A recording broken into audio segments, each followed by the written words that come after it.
Сега обаче ще ви разкажем за предприемчивостта на младите хора.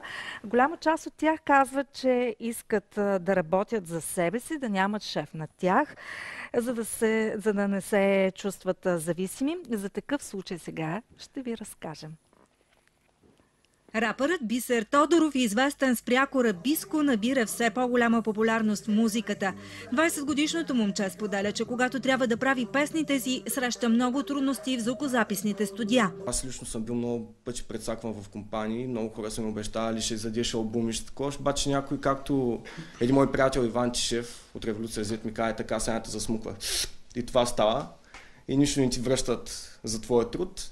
Бисер е на 20 години и от Русе. Във Варна пристига преди около 2 месеца с една единствена цел. Да отворя нещо като студио, да го обогатявам, да пестя пари, да събирам пари. Колкото и да ме е трудно ги събирам тези пари, постоянно си купувам някаква техника или нещо, колкото да помогна за себе си и на останалите, които записват. И неочаквано за мен, понеже аз не съм си мислил, че вадя пари от студиото, идват, помня ли един дойдоха едни французи, утре идва едно момче от Пловдив, уикенда идва едно момиче от Русе. 4 стени, един прозорец, един микрофон, един лаптоп, колони и много внимание към вокалите. Това за сега е звукозаписното студио на Биско. Микрофонът е поставен до прозореца, няма много голям шум. Като цяло, като записваме, всеки си мълчи, вокалите стават добри. В това начинание не е сам. Айхан Юнал Инфайл от Изпарих му помага в студиото. Снима и клипове. Момчето е и студент във Варна. Много хора са ни вземали хляба от ръцете и решихме да се направим, да се основим една компания, да се взема фотоапарат и да почнем да снимем клипове. И сега стъпка по стъпка се научавам да правя все по-добри и по-добри клипове. За сега обаче Бисер не разчита изцяло на звукозаписната си компания. Работи допълнително като аниматор, за да може да си плаща квартирата и да му остават пари и за другите разходи.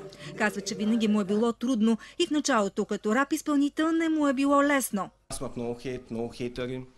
Хора, които ми казваха, откажи се, за нищо не ставаш, няма да получиш и 40 гледания. Винаги човек трябва да се каже, ще го направиш, ще мога да го направиш, ще се развия. Няма как да кажеш дали. Думата дали винаги се използва масово. Това е голяма грешка за обществото ни.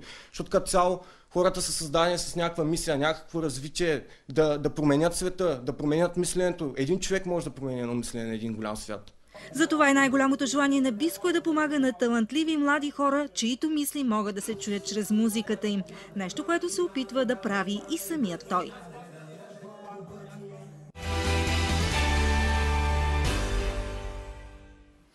Дали това е правилната посока за един толкова млад човек? Позитивното мислене. Видяхме колко е позитивен Биско и колко е амбициозен, иска да постигне нещо в сферата, която толкова много обича. Всъщност, кои са нещата, които може да помогнат на един млад човек, за да преуспее? Кои са най-важните? Над какво им казвате да работят? Може би това, което е най-съществено, те да имат цел, т.е. те самите да са наясно какво точно искат да правят, къде точно искат да насочат своята енергия и сила. В крайна сметка, може би там е разковничето на успеха, защото много често при нас се случва разговор от сорта търся работа каквато и да е и когато кажем, добре, в момента мога да предложа, например, 10 позиции. И се започва едно сортиране, но тази не, ето тук работното време така. Може би идеята, целта е да бъдем насочени, да имаме цел. Какво се стремим, какво точно, какви са нашите силни страни. Може би в известна степен една от основните ни задачи в ателиетата да се така, да видим къде сме ние, къде се чувстваме най-уверени и силни.